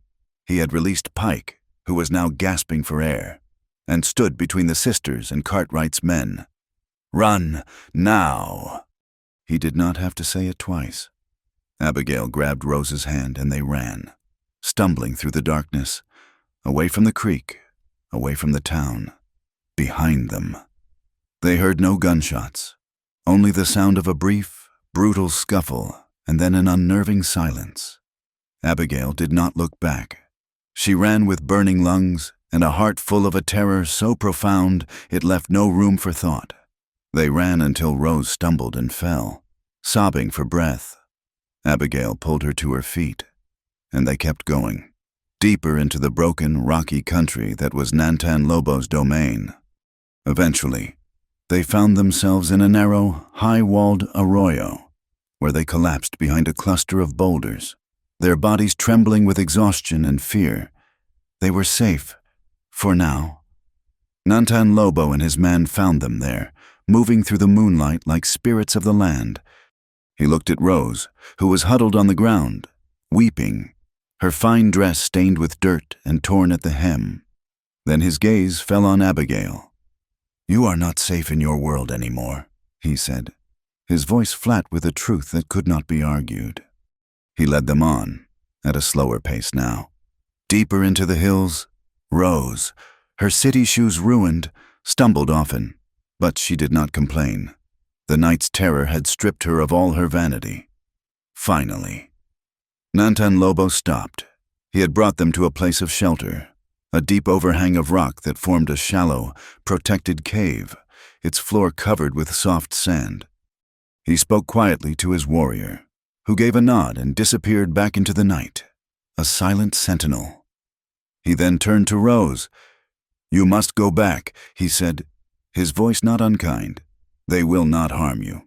You are part of their world. Your sister is not—" He looked at Abigail.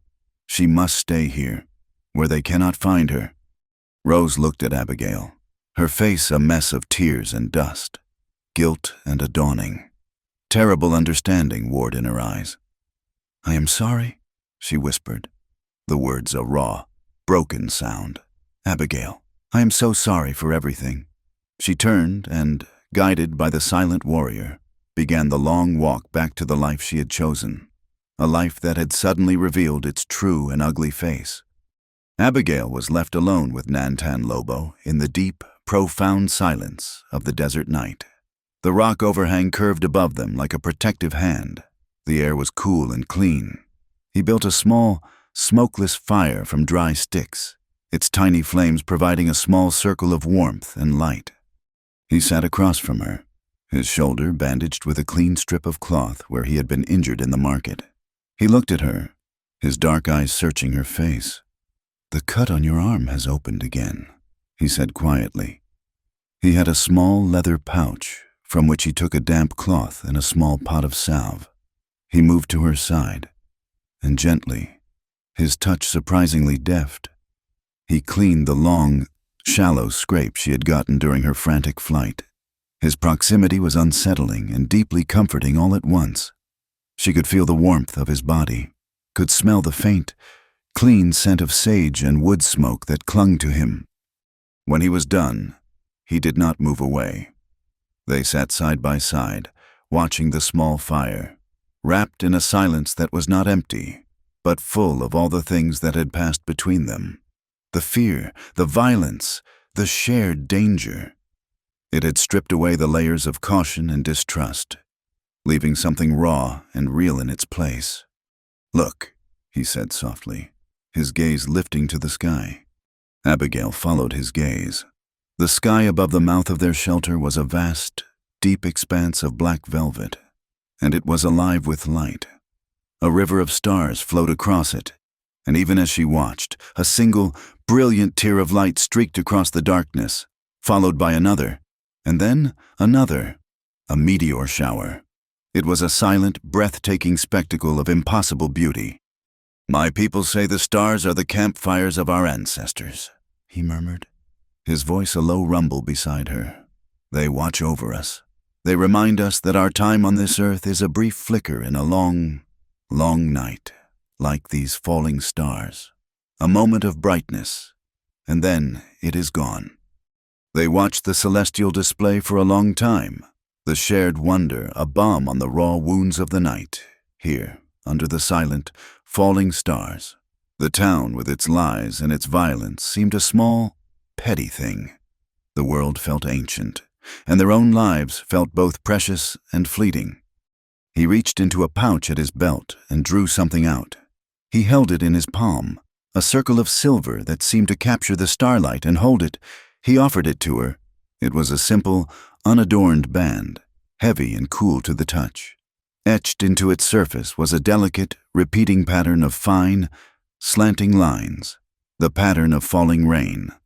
"Among my people," he said, his voice very low, "when a man's heart chooses a woman, he does not offer words that can be blown away by the wind. He offers a promise, something made of the earth, something that will last." He looked directly at her, and his eyes, in the reflected starlight and the gentle glow of the fire, were full of a deep, steady warmth that seemed to reach into the coldest, most frightened corners of her soul. "Your world has been unkind to you," he said, his voice soft but clear. "Your own sister took the man who was meant to be yours.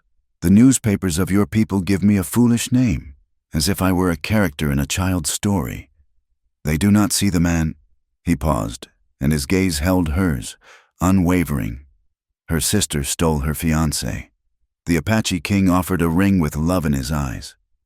The words, a strange mixture of newspaper headline and the deepest sincerity, struck her with a gentle, profound force. He was mocking the world that had hurt them both, and in that mockery, he was offering her a new world, a different truth. He saw her, all of her. He saw her past pain and her present courage, and he was not afraid of it. He was offering her not a future of ease and security in a world built on lies, but a future of honor and truth in a world that was dangerous and uncertain. Tears welled in her eyes, blurring the falling stars into streaks of silver light. Her heart, which she had so carefully guarded, so fiercely protected, felt as though it were breaking open. Not with pain, but with a wave of emotion so powerful it left her breathless. He was offering her a home, not a place made of wood and nails, but a place in another person's heart. She looked at the ring, a circle of promise in his hand. She wanted to take it. Every part of her wanted to accept this simple, beautiful truth. But the fear was still there, a cold, familiar ghost. The fear of another loss, the fear of what the world would do to them. A white woman and an Apache chief. The chasm between their worlds was too wide, too deep. "I cannot," she whispered, the words tasting of ash. "It is I am afraid." He did not look disappointed. He looked as if he understood. He did not pull his hand away. He simply waited, letting her have her fear, honoring it. Then, slowly, he reached out his other hand, not to touch the ring, but to touch her face. His calloused fingers were gentle against her cheek. He tilted her chin up, and he leaned in. He kissed her. It was not a kiss of reckless passion, but of deep, aching tenderness. It was a kiss that spoke of shared loss and shared survival, of quiet nights by a fire and raging floods in a canyon. It was a kiss that acknowledged her fear and answered it not with words, but with a profound, unspoken promise. In that kiss, under the silent, weeping stars, she felt the walls around her heart begin to crumble, not in a violent crash, but in a slow, quiet turning to dust. She did not take the ring. Not yet.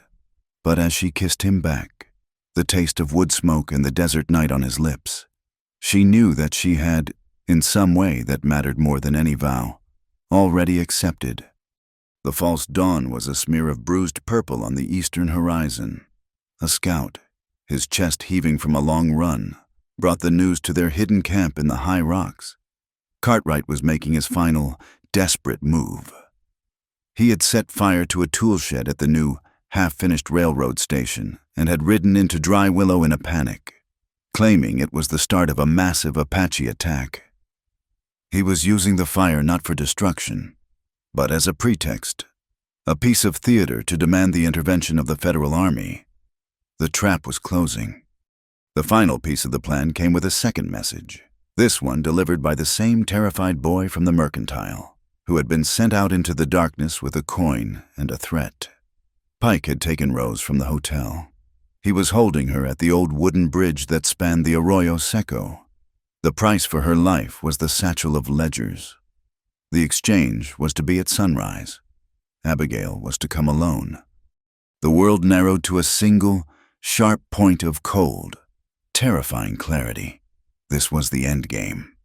They stood in the pre-dawn chill.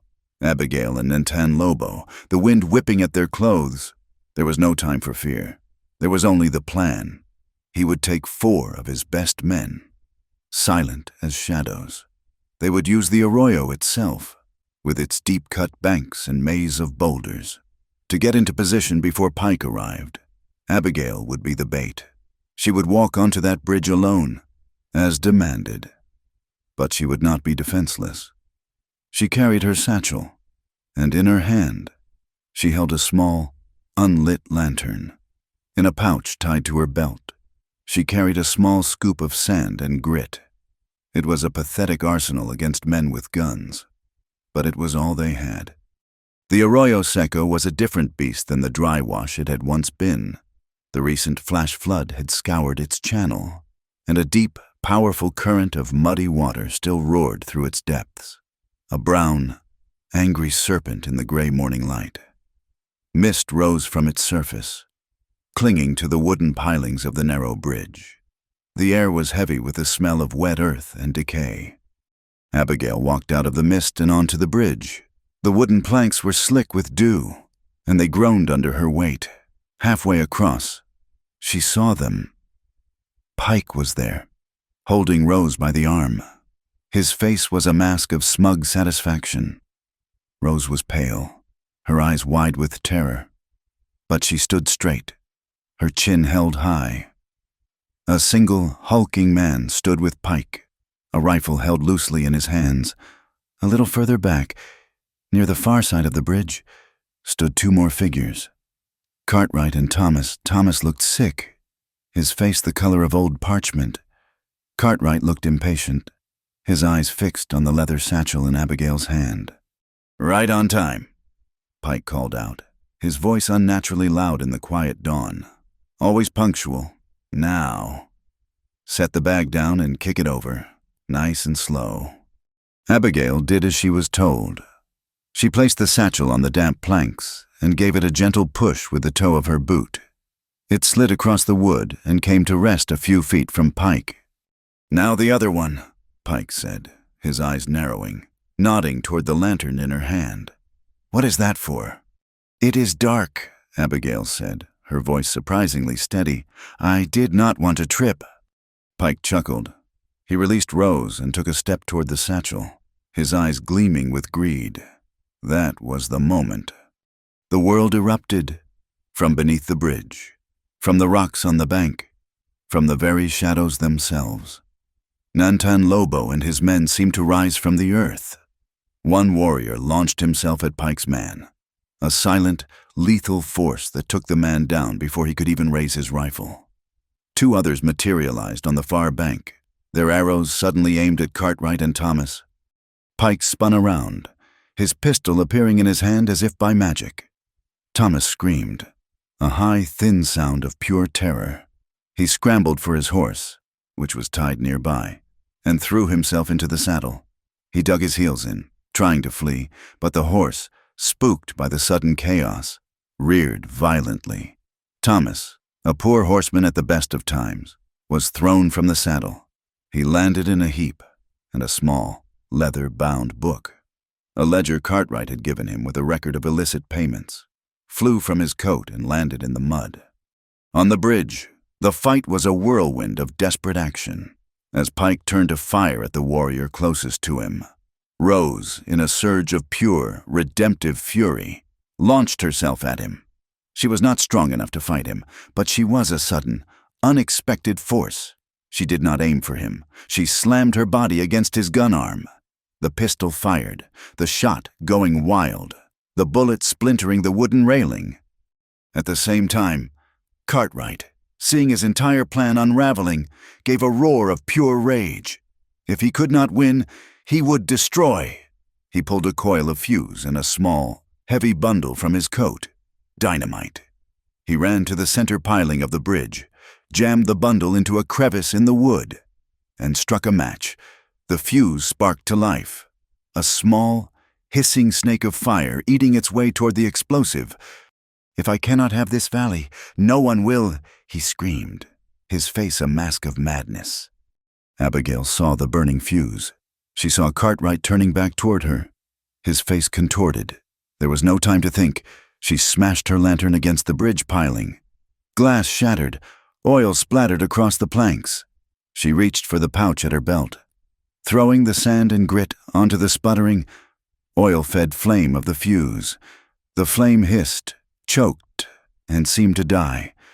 Nantan Lobo, having dispatched the man he was fighting, saw Cartwright lunge toward Abigail. He covered the length of the bridge in 3 long, silent strides. The fuse, not quite extinguished, sputtered back to life, a tiny, defiant spark. Cartwright did not even see him coming.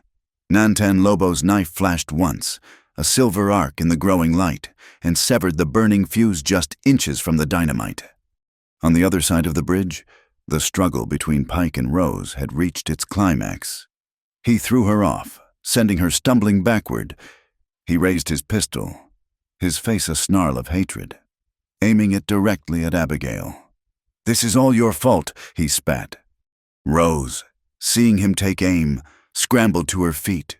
With a cry that was part terror and part rage, she lunged again, not at his body, but at his hand, her fingers clawing at the weapon. He was off balance, his footing unsure on the slick planks. Her desperate, frantic shove was just enough. His foot slipped. For a moment, he hung there, his arms windmilling, his eyes wide with a comical look of surprise, and then he fell backward, over the edge of the bridge, and disappeared into the roaring, muddy water of the Arroyo Seco below. He did not surface. Silence fell, a sudden, profound silence, broken only by the rush of the water and the terrified whimpering of Thomas Hale, lying in the mud. Cartwright was cornered. Nantan Lobo's knife at his throat. Pike was gone. Thomas was captured. His own cowardice, his undoing. Abigail stood on the bridge, her body trembling, the broken lantern at her feet. She looked at Rose, who was staring at her own hands as if she had never seen them before. The two sisters looked at each other across the splintered wood, across the chasm of their betrayal, and for the first time in a long time, there was no anger, no jealousy, only a shared, terrible, and unbreakable bond of survival. The sun broke over the edge of the mesa, flooding the canyon with a clean, golden light. The fire of Cartwright's fuse was out. The bridge, the fragile, vulnerable link between two worlds, was still standing. The night was over. The dawn had come. Saguaro Hall had been stripped of its festive pretense. The tables where punch bowls had once sat were now arranged in formal, uninviting rows. The fiddler's platform had been commandeered for a makeshift judge's bench, a simple pine table draped with a swatch of purple cloth. The air, which had once been thick with perfume and celebration, was now heavy with the smell of dust, sweat, and a tense, simmering anxiety. The entire town of Dry Willow seemed to be packed into the room, a sea of hostile, curious, and frightened faces. A line of uniformed cavalrymen stood along the walls, their presence a stark reminder that this was no simple town meeting. This was a formal hearing of the Arizona Territory, and the man who presided over it was Judge Silas Lawrence. He was a circuit judge, a man who carried the weight of the law in his saddlebags. He was old, with a face like a worn map of the territory he served. But his eyes were sharp and missed nothing. He had listened for 2 days. First at the scene of the confrontation at the bridge, and now here, in this makeshift courtroom. He had let the stories of the past weeks settle like dust, and now it was time to sift them for the truth. Abigail sat on a hard wooden bench in the front row. Beside her, Rose sat ramrod straight, her hands clenched so tightly in her lap that her knuckles were white. The blue velvet dress was gone, replaced by a simple, modest calico that looked like a penance. Nantan Lobo and a small delegation of his people, including an ancient, wrinkled elder, sat on the other side of the aisle. They were a still, silent island of dignity in the restless sea of the townspeople. In the prisoner's dock, a roped-off section at the front, sat Cartwright and a pale, trembling Thomas Hale. Cartwright looked not like a prisoner, but like a king surveying an insultingly humble court. He was confident, sneering, his expensive suit a statement of his belief that money and power were the only true laws. "We will begin with the matter of the land survey and the competing claims to the water source known as To Each," Judge Lawrence announced, his voice a dry rustle that commanded immediate silence. He looked at Abigail. "Miss Abigail Whitfield, you will approach." Abigail walked to the front of the room, her satchel in her hand. She placed the heavy ledgers and the original, yellowed land grant on the table before the judge. She did not look at Cartwright or Thomas. She looked only at the judge. "Your Honor," she began, her voice clear and steady. "This is the original charter for the Whitfield Stagecoach Station, signed in 1856. It explicitly grants the station and its owners all rights to the water on the property. In perpetuity, these ledgers contain 2 decades of contracts, including numerous agreements with the United States Army. Affirming those rights, they are the legal and historical record of our ownership." She opened one ledger and pointed to a specific entry. This record, from 1871, shows a payment from the Army for watering a full cavalry troop for a week during a period of severe drought. Our well has never run dry. It is the most reliable water source in this valley. The judge examined the documents, his fingers tracing the old, spidery script. He nodded slowly. "The paperwork appears to be in order. Miss Whitfield, meticulously kept." He then looked at Thomas Hale. "Mr. Hale, you are the surveyor who signed the new reclamation map, the one that effectively deeds the water from To Each to the Union Pacific Railroad. While ignoring the prior claim of this station, on what basis did you make this survey?" Thomas stumbled to his feet, his eyes darting nervously toward Cartwright. It was an updated assessment, Your Honor, for the good of the territory. Progress requires." "I am not asking about progress." "Mr.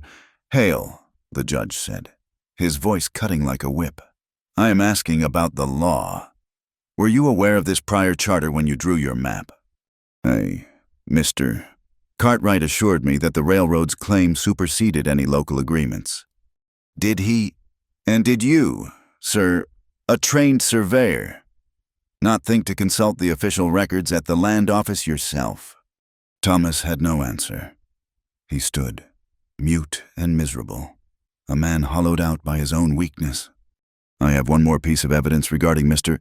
Hale," the sheriff said, stepping forward. He held up the small, leather-bound book that had fallen from Thomas's coat at the bridge. "We found this at the scene. It appears to be a personal ledger." Judge Lawrence took the book and opened it. His eyebrows rose. He read a few entries aloud. Payment from Mr. Cartwright for survey adjustments. Bonus for expediting land acquisition. New buggy and team. An engagement ring for Miss Rose Whitfield. He looked at Thomas, and his eyes were chips of ice.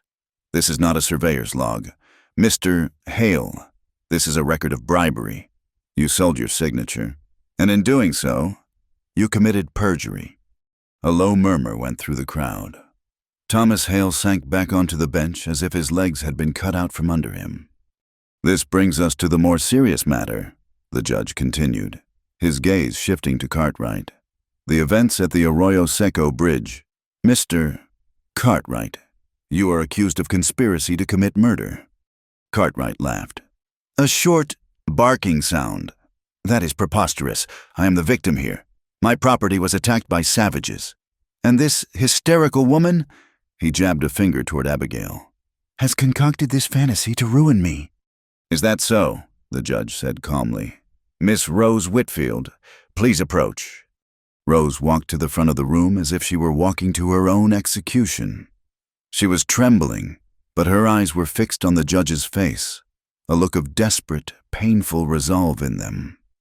"Miss Whitfield," the judge said, his voice surprisingly gentle, "please tell the court, in your own words, what you know of this matter." Rose took a deep, shuddering breath. "I was with Mr. Cartwright and Thomas at the hotel," she began, her voice a low, strained whisper that carried to every corner of the silent room. I was part of their world. I thought it was what I wanted." She looked at Abigail, a look of profound, agonizing regret. "After the incident at the market, I overheard Mr. Cartwright speaking with his man, Pike. He was angry that my sister had publicly exposed the fraudulent map. He said she was a problem, a loose thread." Her voice broke, but she forced herself to continue. "He told Pike to silence her. For good, those were his exact words. He ordered my sister's death." The room erupted. Shouts of disbelief and anger filled the air. The judge slammed his hand on the table, a sound like a gunshot. "Order, order in this hearing." The room fell silent again, the air thick with shock. "You are lying," Cartwright roared, lunging to his feet, his face purple with rage. "She is a scorned, hysterical female, trying to protect her equally hysterical sister. There is no proof." "Is there not?" a new voice said. The voice was deep, calm, and came from the side of the room. Nantan Lobo stood up. He did not address Cartwright. He spoke to the judge. "We do not write our laws on paper that can be burned or forged," he said, his English clear and deliberate. He beckoned to the elder beside him. The old man came forward, carrying a roll of what looked like hide. He unrolled it carefully on the table before the judge. It was a large piece of deer skin, softened by age, its surface covered with intricate lines and symbols drawn in natural pigments of red ochre and charcoal. "This is the map of our people," Nantan Lobo said. "It has been passed down for more generations than there are trees in this valley. It shows the land as it is, as it has always been. It shows our villages, our hunting grounds, our sacred places." He pointed a long, steady finger at a symbol at the center of the map, a radiating circle of blue pigment, and it shows to each the heart of our land, the source of our life. It is not a line on a piece of paper. It is a memory, a truth that we have carried for 1,000 years. The judge stared at the deerskin map, his expression one of deep, thoughtful respect. He looked from the ancient, organic lines of the Apache map to the crisp, fraudulent lines of Cartwright's survey. And the truth of the matter was laid bare. One was a document of life, the other a document of greed. "I have heard enough," Judge Lawrence said finally. His voice was quiet, but it had the finality of a closing door. He looked at Thomas Hale. "Mr. Hale, for the crime of accepting bribes and knowingly signing a fraudulent legal document, I sentence you to 2 years in the territorial prison at Yuma." He then turned his gaze to Cartwright, who stood, for the first time, with a look of stunned disbelief on his face. "Mr. Cartwright," the judge said, his voice ringing with the full authority of the law, "for the crimes of land fraud, attempted bribery, and conspiracy to commit the murder of Miss Abigail Whitfield, I find you guilty on all counts. You will be remanded to the custody of the United States Marshals and will stand trial in a federal court. Given the evidence presented here, I have no doubt what that outcome will be." He picked up a small wooden mallet from the table, the closest thing he had to a gavel. "This hearing is concluded." He brought the mallet down. The sharp, definitive crack echoed through the hall. It was the sound of a lie being broken, the sound of a corrupt world being brought to account. Cartwright, his face a mask of apoplectic rage, was surrounded by cavalrymen and led away. The crowd began to disperse, not in an angry mob, but in small, subdued groups. Some still glared at Nantan Lobo and his people with suspicion and hatred, but many did not. Many looked at Abigail with a new respect. They looked at the deerskin map, still lying on the judge's table, with a dawning sense of wonder and shame. The story they had been told was a lie. The truth they were beginning to understand was far more complicated and far more human. Abigail walked over to where Rose was still standing, a lone, desolate figure. She reached out and took her sister's hand. Rose looked up, her eyes full of tears. "Can you ever forgive me?" she whispered. "We are sisters," Abigail said simply. "That is all that matters." Nantan Lobo and his people prepared to leave. He paused before Abigail. He did not speak. He did not need to. His eyes said everything. It was not a perfect justice. The prejudice had not vanished. The world had not been magically remade, but a battle had been won. A small measure of order had been restored. The law, which he had so distrusted, had, in this one instance, been forced to serve the truth. He gave her a single, slow nod, a gesture of profound respect and shared victory. Then he turned and led his people out of the hall, out of the town, and back toward the heart of the land that was, for now, still theirs. The first rains of the season came not with the fury of a flash flood, but as a soft, hesitant whisper. For days, the sky had been a high, hazy gray, and the air had carried the scent of distant water, a tantalizing promise that made the parched earth ache. Then, one afternoon, a single, fat drop of water splattered in the dust of the stagecoach station yard, leaving a dark, star-shaped mark. It was followed by another, and then a dozen more. A collective, relieved sigh seemed to pass through the town of Dry Willow. Windows were thrown open. People stepped out onto their porches, turning their faces up to the sky, letting the cool, clean water wash the dust and the memory of a long, bitter drought from their skin. The rain fell for 3 straight days, a steady, soaking gift.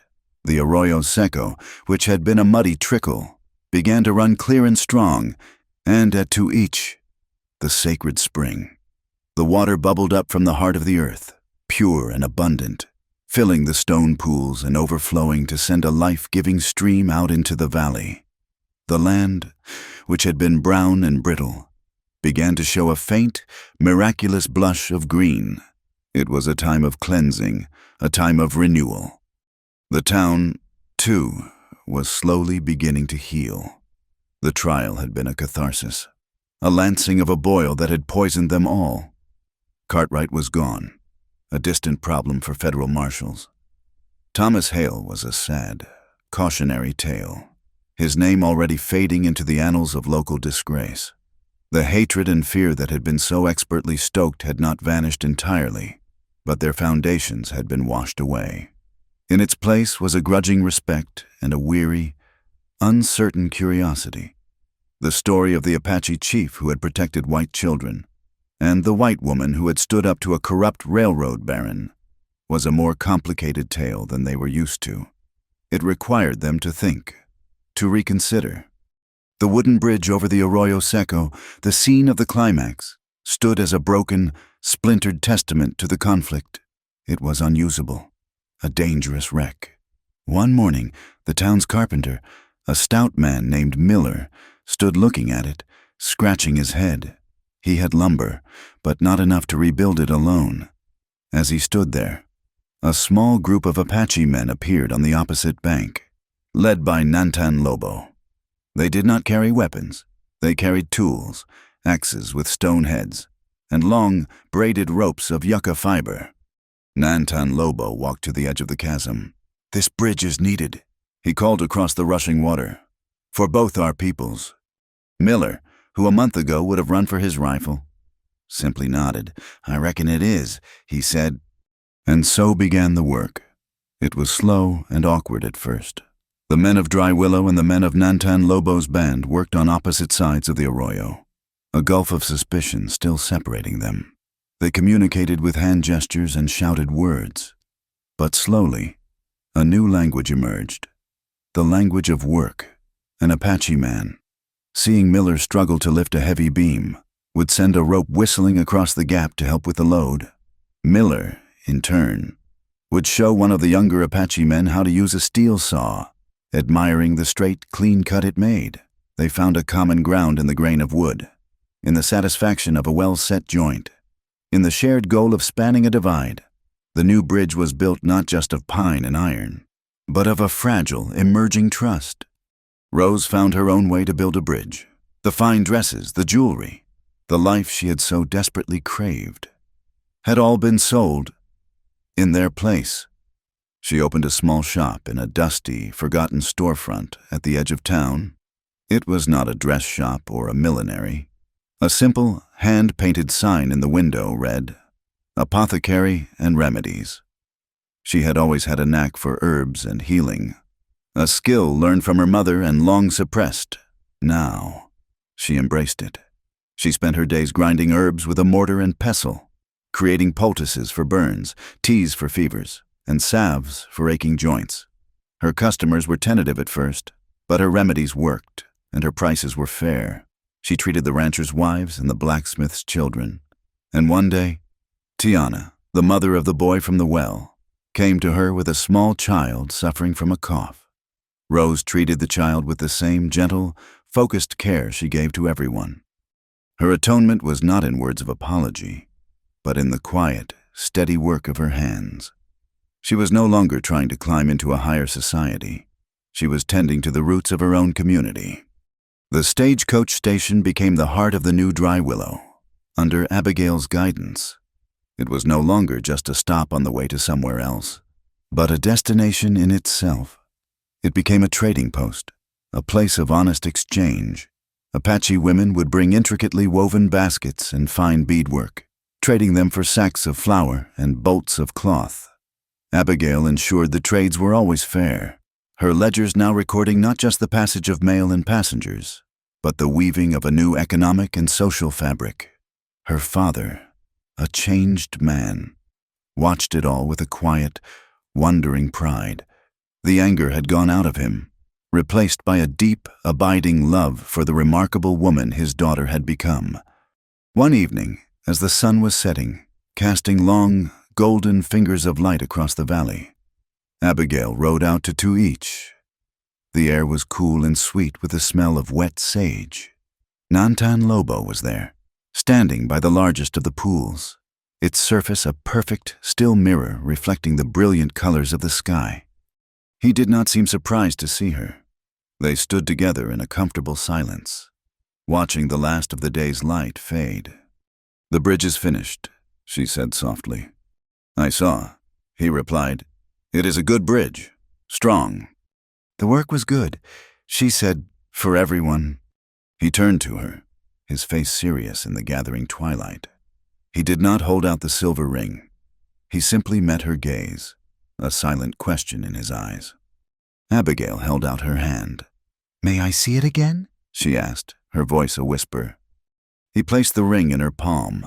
It felt cool and heavy, a solid, tangible promise. She looked at the delicate, etched lines, the pattern of falling rain that had washed the world clean. She thought of her fear, the ghost of a past betrayal that had kept her from accepting it. But the fear was gone now, replaced by a quiet, steady certainty. Love was not a prize to be won or a treasure to be guarded against theft. It was a choice to build a bridge, a choice you made every single day, slowly, deliberately.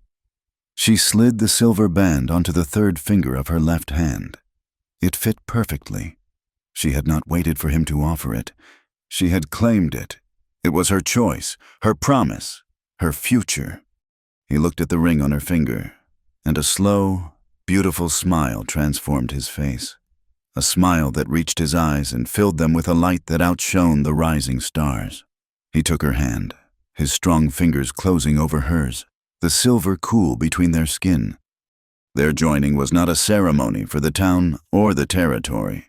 It was for the land and for their people, a weaving of two traditions into a single, strong cord. It took place a week later, as the new moon hung like a silver sliver in the sky. They stood on the new bridge, the rushing water of the Arroyo Seco a song beneath them. Abigail wore a simple white dress, and in her hair were the blossoms of the desert marigold. Nantan Lobo wore the buckskin of his people, the eagle feather she had returned to him tied in his hair. Her father stood beside her, his hand on her shoulder. Rose stood there too, her face serene, her penance having brought her a peace that wealth never could. On the other side stood the Apache elder, and Tiana, and the small boy whose life had first bound their worlds together. They did not exchange vows in a language of formal promises. The elder spoke of the earth and the sky, of the rain that gives life, and the river that flows to the sea. He took a single long strand of braided sweetgrass, lit it, and let the fragrant smoke wash over them. A blessing of cleansing and renewal. Then Nantan Lobo took her hand, and Abigail took his. They simply stood, hand in hand, as the two communities, the people of the town and the people of the Chiricahua, watched from opposite banks of the arroyo. They did not cross to one side or the other. They stood together, in the middle, on the bridge they had all built. Their life would be lived here, in this new, unmapped territory between two worlds. It would not be easy. There would be storms. There would be droughts. But they would face them together. They would choose each other, every day, with every rising of the sun. And that, they both knew, was a promise stronger than any law, more sacred than any land grant, as enduring as the stars above and the river that flowed, at last, in peace below. Thank you so much for listening to our story. Please comment where you are listening from in the world so we can all connect and share our thoughts. And do not forget to subscribe to my channel, Wild West Tales, like this video. And support us further by pressing the hype button so this story can be heard by more people.